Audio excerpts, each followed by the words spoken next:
Bonjour, aujourd'hui je suis là pour vous parler des préparations et du début de la saison.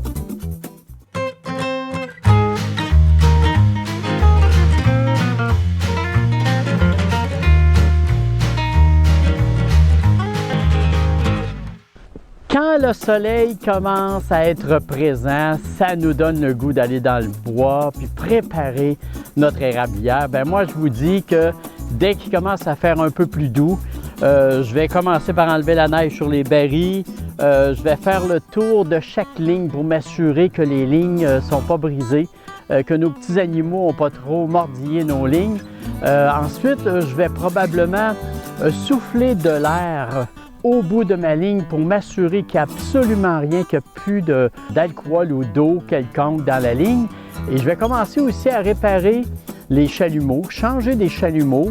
En fait, Alain m'avait demandé de faire une liste pour dire un peu ce que je faisais. Eh bien, c'est sûr que je vais aussi faire le tour de mes pistes avec le VTT, la gratte, le rouleau, faire en sorte que mes chemins soient beaux pour que ça soit agréable et intéressant.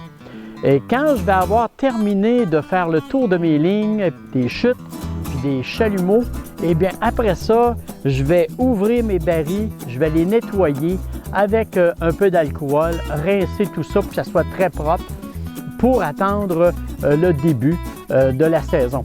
Ensuite, bien, ça va être à l'intérieur de la cabane. Ça va être dès que j'ai terminé de faire toutes les érablières, bien là, je vais m'attarder à l'intérieur de la cabane à préparer l'évaporateur, à laver les réservoirs, les désinfecter, laver les conduits qui amènent l'eau aussi à l'évaporateur, probablement mettre de l'eau partout dans l'évaporateur, faire bouillir un petit peu pour être sûr qu'il ne reste absolument rien, nettoyer, essuyer, être enfin prêt, de préparer le sirotier, vérifier les filtres pour s'assurer qu'on ne manque pas de filtres, de s'assurer d'avoir aussi les réservoirs propres. Une question que je me pose, j'aimerais ça que, si vous pouvez me répondre, juste en bas ici, qu'est-ce que vous faites avec votre sirop? Moi, je le passais déjà dans nos cuisines, dont on opérait. Et puis là, depuis la COVID, bien, on est conscient que là, il y a beaucoup de sirop qui nous reste. Et puis, je me posais la question, qu'est-ce que vous faites si vous avez mis l'entaille? Est-ce que vous le vendez individuellement? Est-ce que vous faites de la transformation? Ce serait intéressant d'avoir ces propos. Alors, ça peut aider d'autres à savoir quoi faire et comment faire pour écouler leur stock. Je vous souhaite un bon début de saison.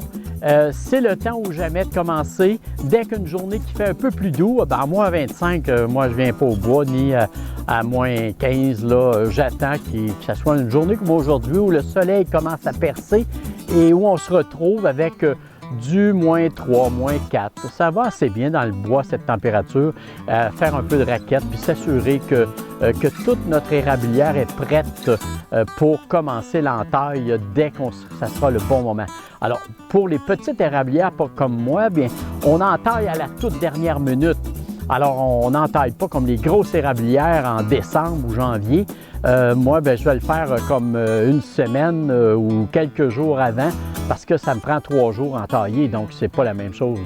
Et puis, ce qui me permet d'entailler au tout dernier moment. Donc, je vais vous souhaiter une sacrée belle saison cette année et amusez-vous bien. Dans une situation comme on vit aujourd'hui, on trouve ça agréable d'être dans le bois, d'être aussi là pour ventiler et puis sortir un peu de la maison.